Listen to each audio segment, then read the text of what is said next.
One who's stuck in the realm of right and wrong, okay, not okay, liking and disliking, will never know the texture of love. Rumi is a lover. So he's talking a language which doesn't belong to right and wrong. Rumi is talking about a field or a realm beyond right and wrong, which if he works up his love, when it becomes intense enough, once in a way he gets to that realm or that field that he's talking about.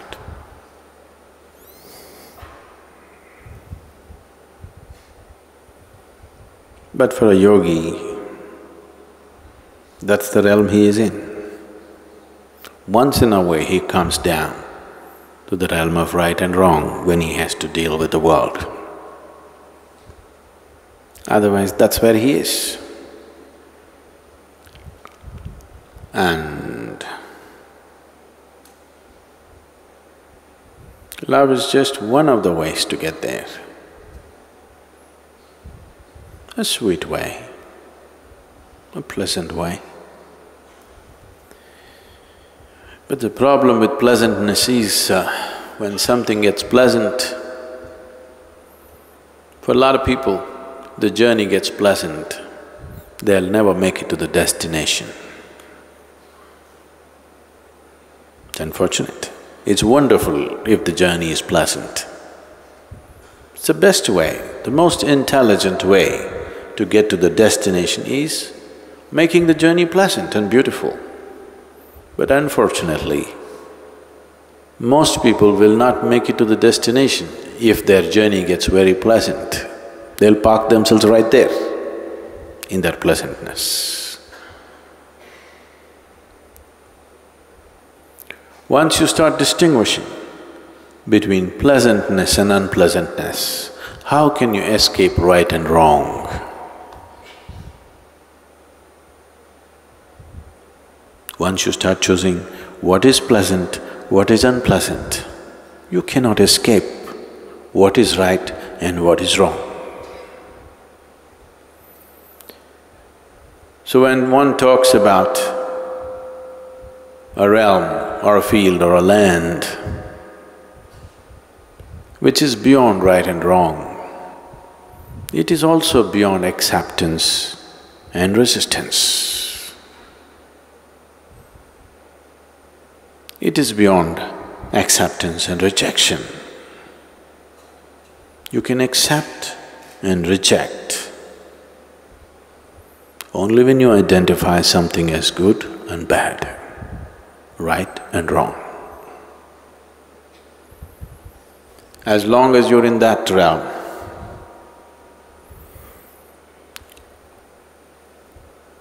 you will enjoy likes and dislikes. If you are placed in that which you consider as good, you'll enjoy that. If you are placed in that which you consider as bad, you will suffer that. In this state, this generally, here in this culture, we just dismiss this as rajas. Rajasic means like and dislike, pleasantness and unpleasantness, right and wrong, all these things. This state is very important for conducting the affairs of the world. But if you want to rule the inner kingdom, this is no good. If you want to be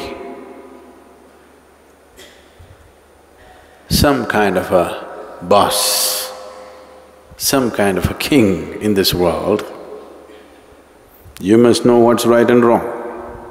You must know what's good and bad. If you can't discriminate, you cannot rule this world. But if you want to be a king of the inner world, then if you are in this right and wrong, you will never get there. that will not be your realm. You can think, you can emote, because thoughts and emotions belong to this. The moment you think, you cannot think beyond right and wrong. You cannot think beyond good and bad. So your thoughts and your emotions belong to this realm of right and wrong. Once you are beyond that and you're in a field of where there is no right and wrong, there is no thought, nor is there emotion in this. Oh, is life barren? No thought, no emotion. Is life barren? No.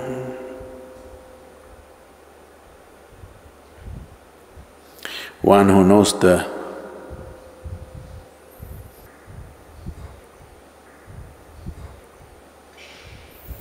boundless ecstasy of nothingness, for him the taste of thought and emotion is very puny.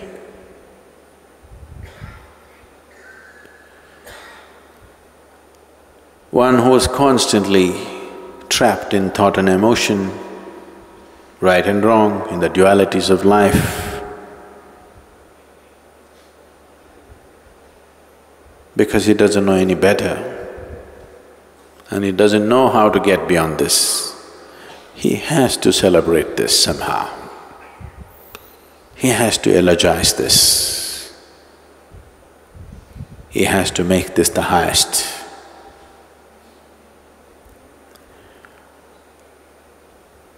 Most of the world, most of humanity constantly goes about eulogizing as to what is good and what is bad, good qualities, bad qualities. This is what is loved and respected and acknowledged in the world. Simply sitting here, called stupid, no good.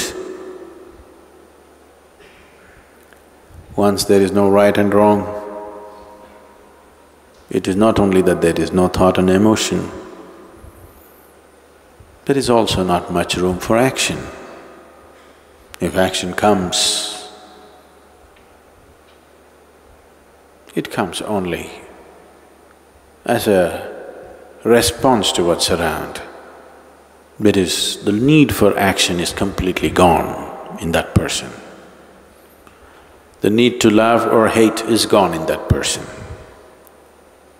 So do not understand being beyond right and wrong is a state of love. No. It is well beyond love. To put it very simply, to put it in a terminology that is hugely corrupted, we can call that yoga, where everything has become one. Love is just an effort to get there. Love could be an escalator, but not the first floor. It is not a higher floor, it is just an escalator. But sometimes, if you are walking in the opposite direction, you could be on an escalator forever and not get anywhere.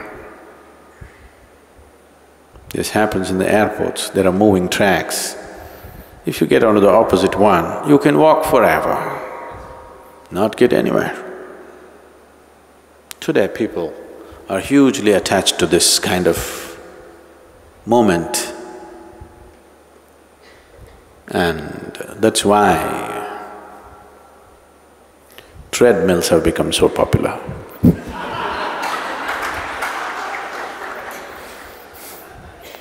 You can walk forever, run forever, not getting anywhere.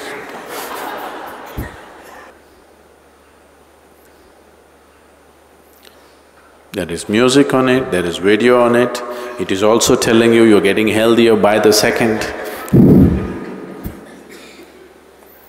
but you're not getting anywhere. I didn't call this love, I call this untouchable. Untouchable either means you're unwilling to touch it or you cannot touch it. You're incapable of touching it. There is a land that is beyond right and wrong. When you get to that land and lie there,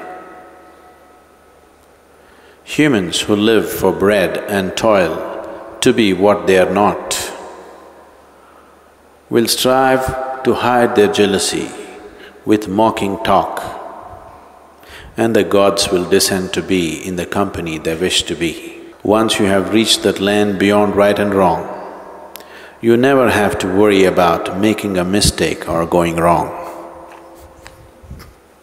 So once you're in that land, you don't have to worry about making a mistake or going wrong. That's when you live with simple abandon, where to other people it seems like you're reckless. But there's no way to make a mistake, so why should you be careful?